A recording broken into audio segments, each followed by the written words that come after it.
how there's choice, and then like the cut-off days, so like you still allow your customers to kind of like make some edits. Yeah. And what that then does is then you kind of wait until like the nth hour to be like, right, go. That's what they've finished. Yeah. Which can then be so like. It's really hard to forecast. I mean, that's like what all the recipe kits, have spent a lot of money on over the years. Is getting that right. And ultimately, it's you can't really be.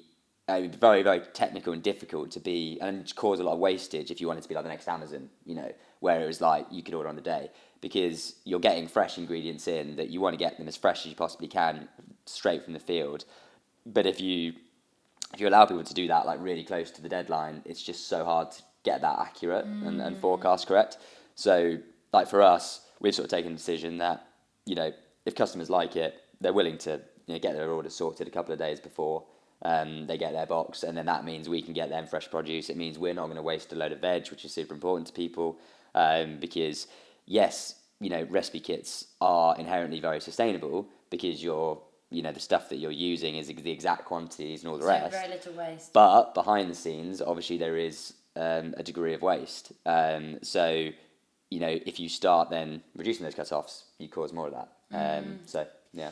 Yeah, the intricacies of it are quite like pernickety and like intense at times. Like there's so many moving parts and cogs that need to kind of like work to make it. Do you have a story at all of like in the early days where you thought, or like you really made a massive mistake? There's a few mistakes. I mean, one that springs to mind is I remember we got a black cab with about 150 cauliflowers in it from Covent Garden Market, because we thought these cauliflowers were going to arrive. They didn't, and we had to get all the deliveries out. We had everything packed. Like obviously everything goes off so quickly, and we literally got this black cab to come and deliver a load of cauliflowers. And he arrived and he was like, "What's this, mate?" We're like, "Sorry, just had to get them here." Yeah, and also reveal what the hell they want with that many cauliflowers. Yeah. So a few like weird ones like that. And I mean, when we used the bikes in the early days, because we transitioned to using Pedal Me to deliver the boxes, and because we delivered by bike, and we knew that was going to be a sustainable way to deliver.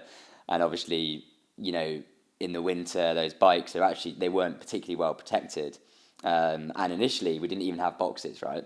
So stupid me at that point.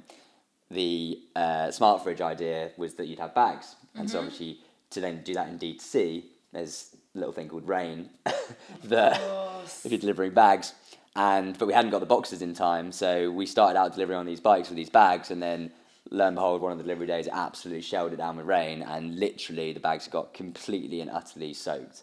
So that was also a bit of a disaster, and then we were like, we need to get these boxes, and quickly. Oh my god, yeah.